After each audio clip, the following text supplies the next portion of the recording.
Hi, everybody. I'm John Self. Welcome to Career Live. Career Live. That's tomorrow. I'm a day ahead. This is Office Hours. We're delighted you're with us today. Thank you for joining us. I want to add a brief note regarding the boot camp promotion that you just saw. That's coming up April 27th, 9 in the morning, a Saturday morning till noon. We have two outstanding guest speakers, T.D. Smyers, who's an expert transition coach in terms of transitioning from getting the job to preparing to be successful in your next job. And then Ron Thomas, who is a exceptional CHRO consultant, runs his own firm in Dubai. We've been friends for a long time, and when I was doing work there, we got acquainted. And he is formerly with Martha Stewart's company, so he is a great. He's a great guy, and so he'll be talking about his story and his career evolution. And I think it's going to be interesting because we're also going to talk to him about how did he build a life as an expatriate. So today we want to talk about discovering your inner self. One of the things that I will tell you that I encounter all the time in my practice is that the notion that you have to promote yourself. And people say, gosh, I'm not sure that I really am comfortable with that. I'm not sure that I can do that. And I say to people all the time, the job market's changed. You've got to consider how you adjust and adapt to promote yourself and to advance your career. In the play, Death of a Salesman by Arthur Miller, Willy Loman is really struggling with his life, to what's happening to his life. All the things that he thought were going to be the same weren't anymore, and he's feeling very insecure. He's not making as much money. He's under a lot of pressure because he's not selling as much. And a neighbor, Charlie, says, the funny thing is you are a salesman and you don't know it. And so today we're going to talk about your inner self, some of your inner qualities, and the fact that sales is a pretty big thing. As I said, the only thing you've got in this world is what you can sell. And the funny thing is you're a salesman and you don't know it. And that, again, that great quote from Death of a Salesman, Arthur Miller's play. And people say, no, I'm not a salesman. I'm a hospital administrator. Or I'm not a salesman. I'm a lawyer. I'm not a salesman. I'm a CPA. I'm not a salesman. I'm a minister. I'm not a salesman. I'm an accounting partner. I will tell you that to think you're not a salesman is really, really a significant mistake in terms of career strategy. Willy Loman's case is his career was fading. He was worried about the loss of income, and we all worry about this. What are people thinking about us? Are we carrying our weight? He was deeply troubled by the rapid fire changes in his life. He was resentful that he didn't think people were listening to him. We watch during the play. We watch his mental state just decline. And then in his ultimate frustration, he comes to believe that death becomes an avenue for him to provide financial security for his family. It becomes a way for him to have a last bit of success. And he has a car wreck that he initiates. He is killed. But in the end, his family is not respectful. They resent his suicide. And the insurance company begins to question whether they will even make the death benefit payments. And so we think, Willie lost his way as a salesman, and because it was something he just took for granted. One of the things I would urge you to do is to realize that you are a salesman and don't lose your way. And we're going to talk about that more today. Our lives are changing. I talk about it all the time, but I will be the first to tell you that I have seen incredible changes in my own life, and some that I'm not been particularly comfortable with. And I used to be a global traveler, and now I'm at a point in my life that just doesn't sound good anymore.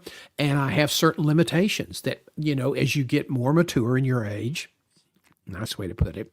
As you become more mature, you have less functionality. You tire more easily. You still have your mental capacity, but you don't have that sort of ability to do the fast-paced life that a traveler has. And so, as our lives change in terms of our age, and as our lives change as a result of technology and AI and automation, we must adapt. And, that's an easy thing to say. But you know what? We must also embrace that change. And we must understand and develop our inner strengths. When I started my career years ago in news, I loved radio. I loved the romance of Top 40, and I loved the disc jockeys. Man, they lived to be on the air. They would squat in a vacant house just to have a place to live because they didn't care where they lived. They didn't care that they slept on a couch. They cared about being on the air. And I was in news, and it was a different approach. Those guys were really career gypsies, and news guys were a little bit more stable, especially in the top 40 markets. But guess what? Radio has changed. All of the great top 40 disc jockeys of the past, the real Don Steeles, the Barry Kays, all these guys that were really wonderful. The infamous Dan Ingram who spent time in Fort Worth and at WCBS in New York and WABC in New York. I mean, he was one of the top guys in the country. They've all passed on. And radio is being replaced by streaming services. And people say, gosh, that's not very cool. But guess what? Now, instead of listening to all the commercials and all the disc jockey banter, which sometimes was very clever, we now can go from Boston to San Francisco with our iPhone and never listen to the same song twice. And we can do that and listen to the music we want to hear. So we're our own disc jockeys, our own programming directors, and you can always turn on a podcast and get some news. So it's a different way to deliver information today, to deliver entertainment. 10 years ago, what we are doing today wouldn't have happened. It was not possible. To be on television was a major, major undertaking. To manage your brand 10 years or 15 years ago, gosh, it's been longer than that now, 20 years ago, you needed $250,000 in a PR guy. Now you control that on LinkedIn. I've been a member of LinkedIn for 19 years, and I've seen some good things happen and some not so good things happen. But what I'm telling you, you have to embrace these changes. If you try to hold on because that's somehow a moral position for you to take, you're going to get run over because time doesn't reward somebody who doesn't want change to occur. So we must understand and develop our inner strengths. Now, I want to make two big points today. We all have our regrets in our career life. I used to say erroneously that I try not to think about my regrets because when I do, I'm looking in the wrong direction. I need to be looking forward. Well, Daniel H. Pink, who's an extraordinary writer and sort of a sociologist, although not properly trained or not properly certified as a sociologist, has written a multitude of books in where he examines these these interesting ideas in life. And he said our regrets are really important because they really define who we are today and who we can be tomorrow. So, two of the most common regrets impact our brand. First of all, we have chances not taken and connections missed. And when you are talking about building your brand and advancing your career, those are two critical points. And the second is a career management truth that many people avoid. Daniel Pink wrote that 1 in 9 Americans work in sales, but so do the other 8.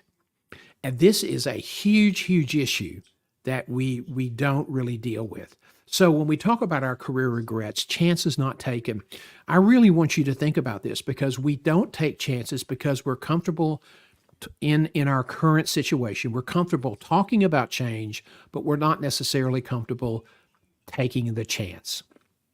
And so many times we don't reach out to people that we want to connect with, should connect with, could connect with, because we're afraid, oh, they'll reject us.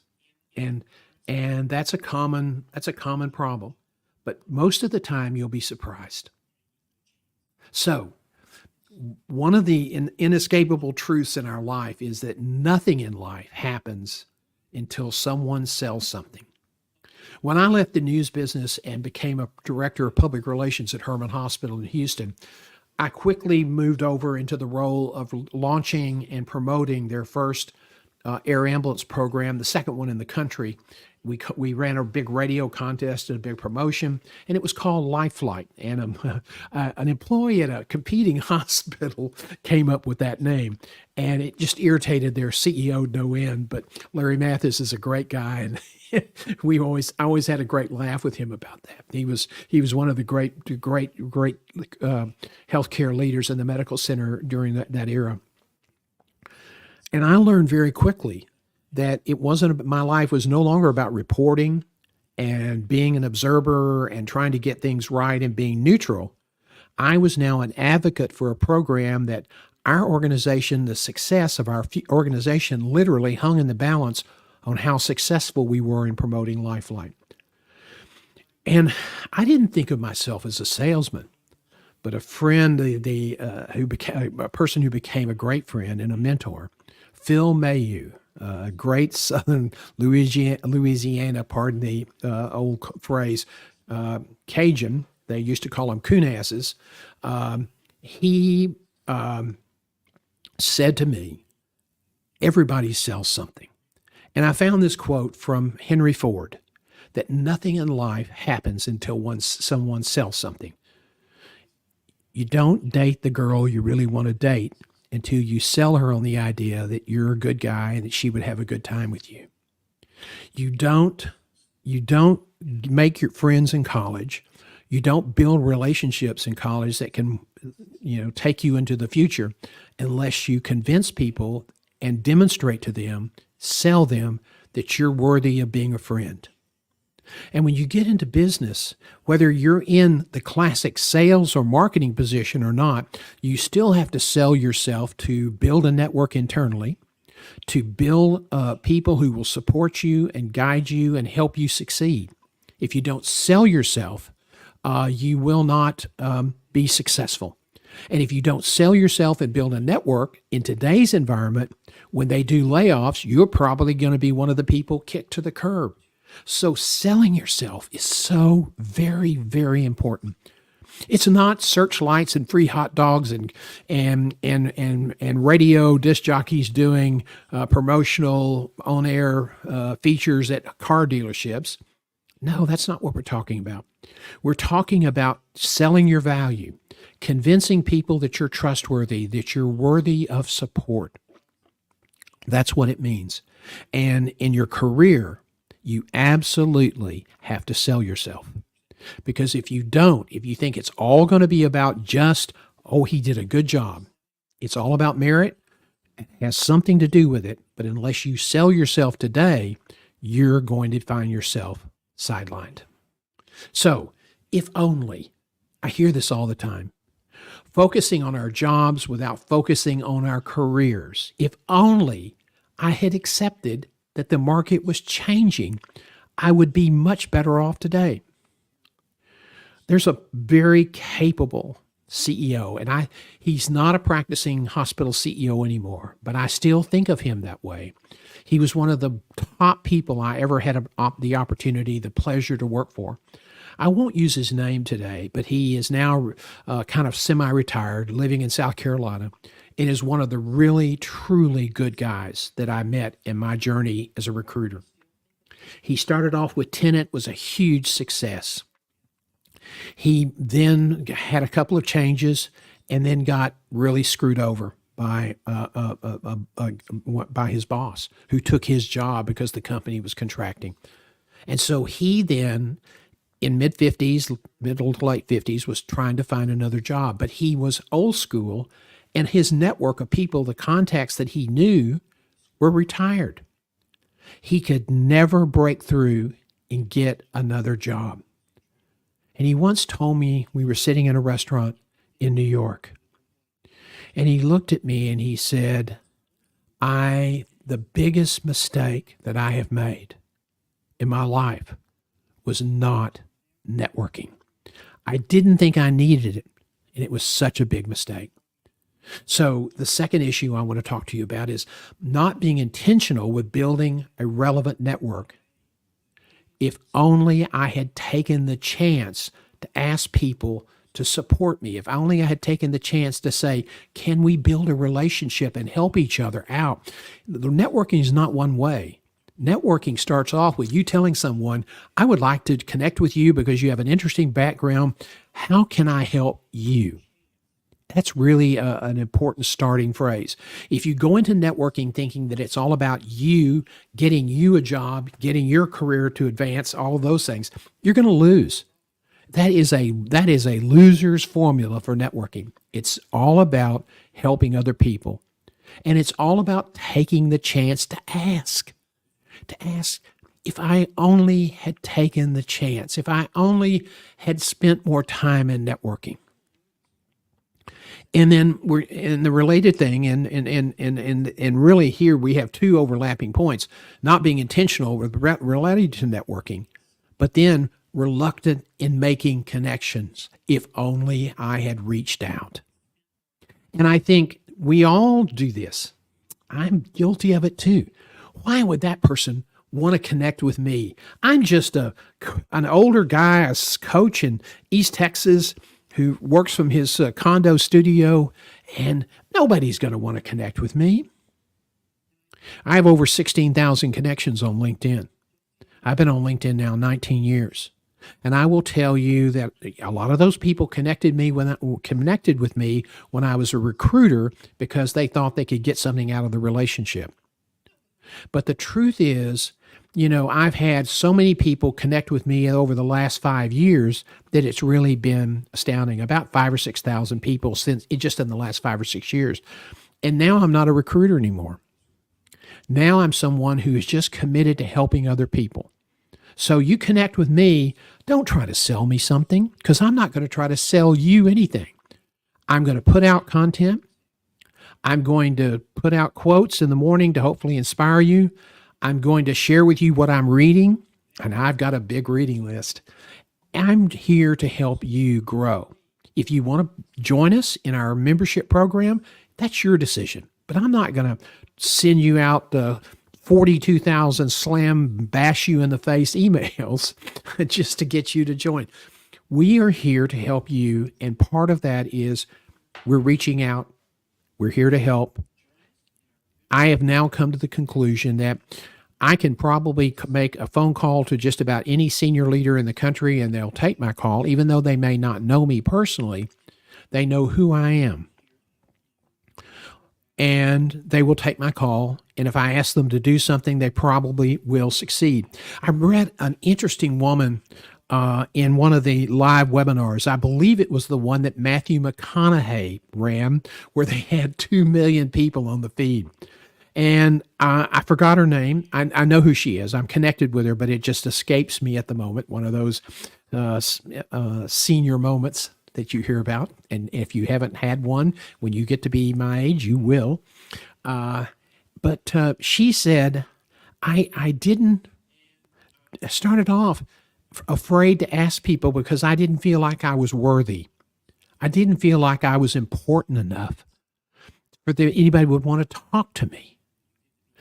And you know what? She said she now has no compunction about calling the biggest of the big names because she has confidence in herself and because she really thinks about how she can deliver value.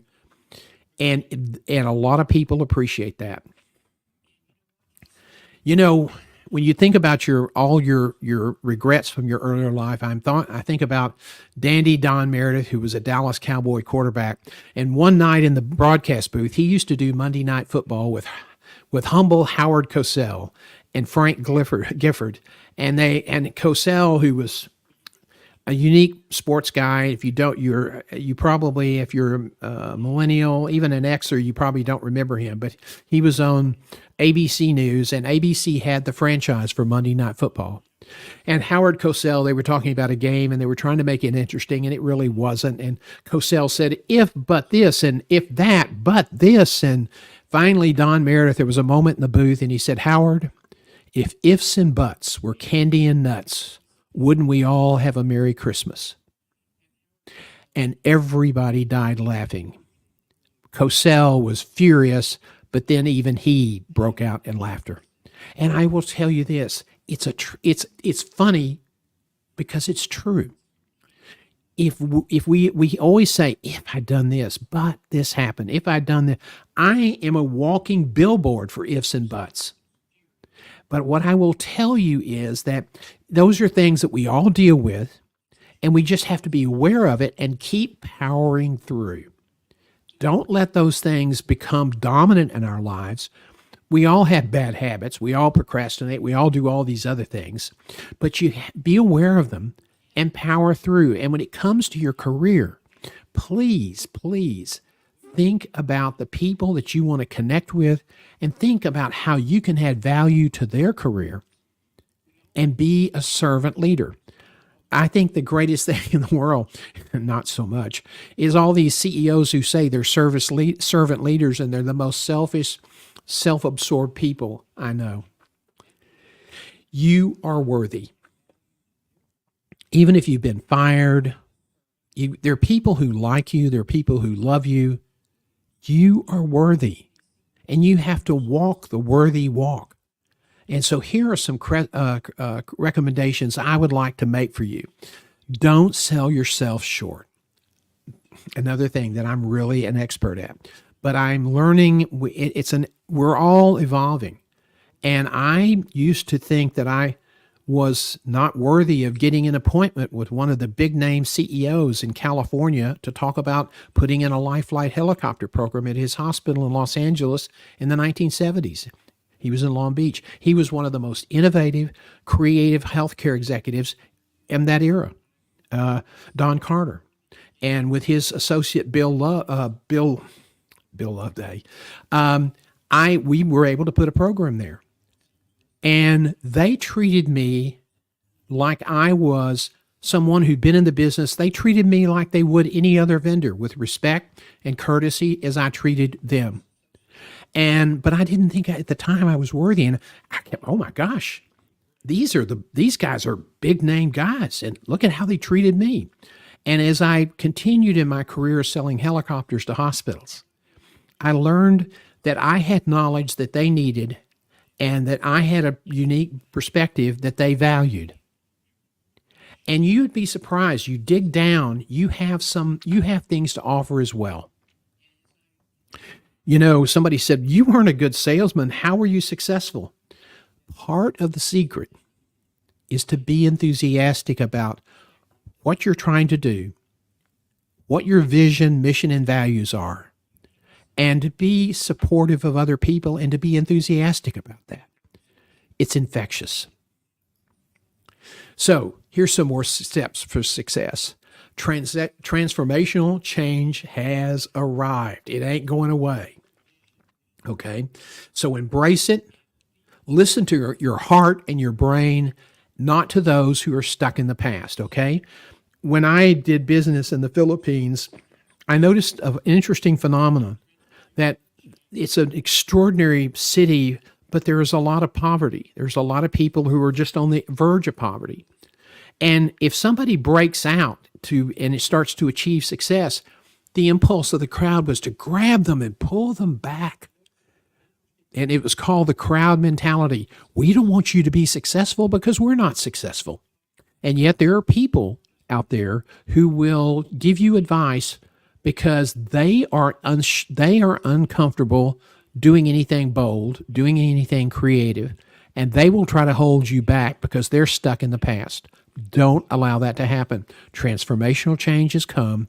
It's not going away. You might as well figure out how to ride the wave and forget about the people who want to hold you back. Second, don't be shy about taking a chance. Risk reward. Listen to your heart and to your brain. Be bold, be creative. Do not be afraid. I went from being a newspaper reporter, something I enjoyed doing, covering the mean streets of Houston as a crime writer and investigative reporter. And back in the 70s, I think Houston had 400 or 500 homicides in one year. And that was a lot of dead bodies to look at for somebody who was 25 years old. But I love the work, and I was at the cutting edge of breaking news every day, every night. I went to work at 5 in the evening. Our final edition 5-star deadline was 1:45 in the morning. And you were there where it was all happening. And you covered trials, and you got to interview big-time civic leaders. And so when I moved to Herman, I did it because I was married to someone who really was she was an incredible teacher. But my lifestyle, my value system wasn't consistent with her being a teacher. So I decided it was probably my time to give up and give her what she needed. And so I moved to public relations. I was really nervous. I didn't know anything about public relations. And yet the CEO of the hospital took a chance. So I was willing to take a chance with him. And he was brilliant, and I was lucky. Okay. And you know what? Luck comes to those who don't depend on it. I worked hard, but I was very lucky to get that job because within 3 months, he asked me to take on the job of implementing LifeFlight, which today, not because of me, but because I got it started, is the most successful program in the country. And there was a great team who helped support me, and not the least of which was Dr. James H. Red Duke, who passed on a couple of years ago, who was an incredible personality. But getting to know him and getting to know all these people, Marguerite Bryson Badger, incredible woman, full of empathy and took such good care of the patients who were flown in on the moments. In a moment of tragedy, they were suddenly uprooted from their rural Texas community or Louisiana community and flown to Houston. And now they had no place to go. They sometimes didn't even have a change of clothes. And Marguerite was there to minister to them and to show care. And these were the kind of people I got to work with and I got to learn from. And I was so glad that I took a chance to leave the news business to do that job because the door opened so wide. Another thing that people do is, if I'd only reached out, do not be shy. Reach out to people on LinkedIn and then one-on-one. Now, keep in mind, when you make a connection on LinkedIn, that's just the start of the journey. You connect and build and transform. Relationships are what is ultimately important. Don't be afraid to reach out to people. You don't know what they need. Be empathetic. Be a good listener. And allow the relationship to grow. That is a foundation to help you succeed today. Now, one of the things I want to share with you is that hope is not a career strategy. It is absolutely hoping that everything's going to work out is good. Being prayerful, as our previous person was there, being prayerful is important. But hope is not going to help you advance your career. You have to appreciate the fundamentals. You have to appreciate networking. You have to appreciate being willing to take a chance, being willing to reach out to people, and to benefit from your regrets. Learn from that to move forward. Sell your value. Communicate your value. Now, a lot of people, and I can't believe how many times I heard this when I spent 27 years as a recruiter. But let me tell you something. When they would send me a resume, and they didn't have what I was looking for, and so I sent them an email saying, "Sorry, you're not." Well, what do you mean? I've done everything else. I said, "Yeah, but you haven't had X, Y, or Z." Well, yes, I have. You should have called me. I said, I can't call everybody that submits a resume. Well, you should have known. I said, how was I going to know? You didn't sell yourself in your resume. You knew what I was looking for. Why didn't you go the extra mile to communicate your value? So never assume that the recruiter or prospective employer will figure it out, especially if you haven't shown them what you need to show them about who you are and the value you can bring to their enterprise. Now, when you do not control your narrative, You sit back and you're passive. You're basically abdicating your brand, your story, your value to someone else. You're going to let them tell your story, and I guarantee you, you won't like the result. You won't like how they told your story. So the big mistake that so many people make is that they turn over their value brand to someone else because they don't sell themselves. They don't define who they are. You're never going to be happy when somebody else tries to understand and figure out your value. Tell them, be specific. Don't be shy, be bold, be creative. Okay? It's a different world today in the job market. And finally, don't let somebody else's misguided hangups about career brand management hold you back. Creativity, innovation, brilliance, enthusiasm, these are all important things. I've had people tell me, you need to, you're just being too bold. You're just out there too much. Hey, if you don't like it, go someplace else. I'm not doing this for you then. I'm doing it for the people who want help and who want somebody to be a coach, who want somebody who will cheer them up. And I've had a great career and a great life. That's why we're doing a membership program for $49 a month. Now, if you want extra help, yeah, it costs a little bit more, but you're not going to be paid, unless you want me to do everything for you, you're not going to pay me $6,000 or $10,000 that you will for some other coaches. Because I'm just about trying to help people. That's all this is about. I'm having fun. I enjoy the creativity. I enjoy the writing. Gets back to my roots. So, don't let people hold you back because they don't understand that everything is changing. They don't understand that you can't advance your career because you've done a good job. Because the management and executive market is shrinking. And the recruiting is becoming more automated and more based on AI. Computers are doing more of the selection. So if you're not promoting yourself on AI on LinkedIn, if you're not using video, if you're not using video emails, if you're not posting on a regular basis, if you're not using mini case studies, nobody's going to read thousands of LinkedIn profiles, but a computer will. So you have to have the information there. If you don't explain it to them, they'll never know. We are all in sales. So do not rationalize the importance of effectively communicating your value in this hyper-competitive marketplace. Don't rationalize that you don't need to do this. Don't make that mistake. Don't make the mistake of saying, well, I wish I'd networked earlier in my career. It's not too late. Get busy. And I hope that, that's my daughter calling, and I have the telephone in my office. So now you get a little authenticity. And I'm hoping my wife answers the phone in the other room shortly. I brought it in here today. She was out of town, so I was answering the phone while I was working on the script. And so that's why we had that little interruption. So anyway, I hope you'll join us in the morning. We're working on another presentation and a summary of events that have been transpiring this week in career management. It's called Career Live. It's a 30-minute show on Thursday mornings at 7:30. And so we hope you'll join us. And thank you all for being with us today. And I hope that you'll check with us in the morning. And then Friday at 11 a.m., we will be having a career question and answer session for about 30 minutes on live stream. And it kind of goes as long as we have questions. Now, finally, I want to talk to you again about our career boot camp. We're going to spend 3 hours. It's free. It doesn't cost you anything. We're not going to try to sell you anything. We'll tell you about our membership program, but we're not going to browbeat you. I mean, this is not Tony Robbins Deluxe or Dean Graziosi or all those people. And they're very successful because that's what they do. And I'm doing this because I enjoy doing it.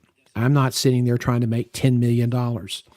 I'm doing this because I enjoy it. And so we're going to try to provide good information, and we're going to cover all the essentials about creating your value brand statement. We're going to talk about how to build a brand strategy, how to develop your resume so that you can easily adjust it for customization for the various jobs you're applying to online. We're going to talk about some of the techniques and some of the changes in LinkedIn and how you have to change how you manage your site. It's not a one and done proposition. You've got to be posting and updating on a regular basis. Then we're going to talk about the art of interviewing. I taught the interview course for the American College of Healthcare Executives for 10 years plus. So we'll be sharing a lot of the secrets to interviewing. Great jobs are won or lost at the interview table.